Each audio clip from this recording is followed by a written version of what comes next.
Bonjour à tous, dans cette vidéo nous allons nous intéresser à la phase préalable à la conclusion du contrat. Ce seront donc les avant-contrats qui feront l'objet de cette nouvelle vidéo du droit des contrats. Au nombre de 3, ces avant-contrats seront étudiés l'un après l'autre.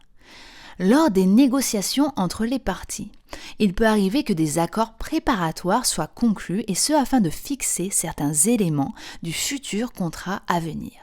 Il s'agit donc bien en l'espèce de contrats, mais on les qualifie alors d'avant-contrats, car ceux-ci sont conclus dans l'unique optique de la conclusion d'un contrat définitif.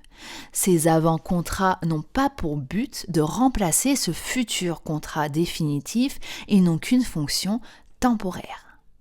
Parmi cette catégorie des avant-contrats, on retrouve en premier le pacte de préférence, mais également la promesse unilatérale ainsi que la promesse synallagmatique. La différence entre les deux derniers réside dans l'engagement des parties. Quand la promesse est unilatérale, une seule des deux parties est engagée. Quand la promesse est synallagmatique, ce sont les deux qui le sont. Étudions ensemble tout d'abord le pacte de préférence. L'article 1123 du Code civil le définit ainsi, je cite, « Le pacte de préférence est le contrat par lequel une partie s'engage à proposer prioritairement à son bénéficiaire de traiter avec lui pour le cas où elle déciderait de contracter. » Il n'y a donc pas pour le moment ni d'offre ni d'acceptation ferme non plus, puisqu'il s'agit de l'éventualité d'un futur contrat. L'émetteur du pacte de préférence, peut-être un jour, décidera de contracter. Dans ce cas, il devra proposer en premier lieu aux bénéficiaires du pacte de préférence. Le promettant s'engage seulement à proposer prioritairement aux bénéficiaires. Il ne s'engage pas à conclure une convention avec lui. Là réside la différence. Les biens et les opérations concernées doivent être définis clairement afin d'éviter des éventuelles confusions, mais un prix ou un délai pour lever l'option n'ont cependant pas à être définis à ce stade. Le pacte de préférence peut donc être à durée déterminée, mais également à durée indéterminée. Cependant, dans ce dernier cas de figure, la situation peut être inconfortable pour le promettant. Pour autant, du coup, très souvent, un délai sera défini et également un prix. En ce qui concerne son exécution, la simple proposition en priorité par le promettant au bénéficiaire suffira pour considérer que le pacte de préférence a bien été respecté. Si le bénéficiaire refuse l'offre, le promettant est donc libéré et pourra conclure un contrat avec un tiers sur le même bien. Maintenant, que se passe-t-il si le promettant ne respecte pas ce pacte de préférence? Ce sera le cas par exemple s'il vend son bien à un tiers. Le bénéficiaire pourra alors obtenir réparation de son préjudice subi par l'allocation de dommages et intérêts sur le fondement de la responsabilité contractuelle puisqu'un contrat existe, le pacte de préférence. C'est ce que nous dit l'article 1123 et je cite « Lorsqu'un contrat est conclu avec un tiers en violation d'un pacte de préférence, le bénéficiaire peut obtenir la réparation du préjudice subi. » L'article continue ainsi « Lorsque le tiers connaissait l'existence du pacte et l'intention du bénéficiaire de s'en prévaloir, ce dernier peut également agir en nullité ou demander au juge de le substituer au tiers dans le contrat conclu. » Il y a donc deux conditions.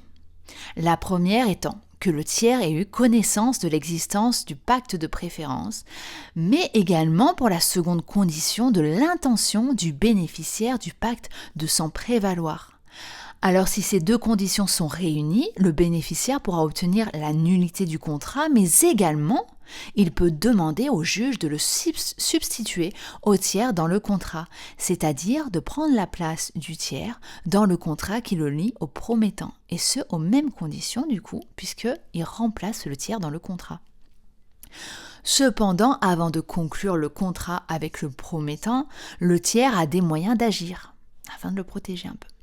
Ainsi, et s'il a connaissance de l'existence du pacte de préférence, l'article 1123 du Code civil nous dit que le tiers peut demander par écrit au bénéficiaire de confirmer dans un délai qu'il fixe et qui doit être raisonnable l'existence d'un pacte de préférence et s'il entend s'en prévaloir.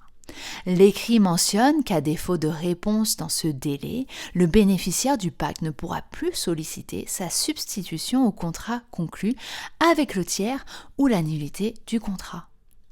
Ce sera au juge de déterminer si le délai fixé était bien raisonnable, l'interprétation de cette notion pouvant varier, mais si vous laissez 2 jours à la personne pour confirmer son intention de se prévaloir du pacte, évidemment on n'est pas dans le cadre d'un délai raisonnable. Et comme vous avez pu le constater, cet écrit permet de s'assurer une certaine sécurité pour le tiers. Intéressons-nous maintenant aux promesses de contrat et en tout premier lieu à la promesse unilatérale de contrat. Voici ce que nous en dit l'article 1124 du Code civil. La promesse unilatérale est le contrat par lequel une partie, le promettant, accorde à l'autre, le bénéficiaire, le droit d'opter pour la conclusion d'un contrat dont les éléments essentiels sont déterminés et pour la formation duquel ne manque que le consentement du bénéficiaire. La révocation de la promesse pendant le temps laissé au bénéficiaire pour opter n'empêche pas la formation du contrat promis.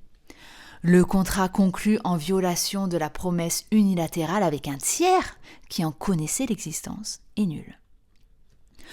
Au contraire du pacte de préférence vu précédemment. Ici, les éléments essentiels du futur contrat sont déterminés. Il ne manque plus que le consentement du bénéficiaire. Pour autant, si le promettant revient sur sa promesse, le contrat sera tout de même formé. Pour dire les choses clairement, le promettant ne peut en fait pas revenir sur sa promesse. Le seul qui donne immédiatement son consentement, c'est donc le promettant. Le bénéficiaire accepte la promesse mais ne s'oblige pas à conclure le futur contrat pour le moment. Le bénéficiaire peut donc décider de conclure le contrat dans le délai fixé, on appelle cela la levée d'option. S'il décide de profiter de cette promesse après l'écoulement du délai fixé, alors la promesse est caduque, il ne pourra pas obtenir la formation du contrat. De même, si le délai expire et le bénéficiaire n'a pas souhaité profiter de cette promesse de contrat et ne souhaite pas en profiter tout court, alors la promesse deviendra caduque. Vu que le consentement du promettant est définitif, si celui-ci conclut avec un tiers un contrat ayant le même objet, le contrat avec le tiers sera nul. C'est ce que nous dit l'article 1124 du Code civil.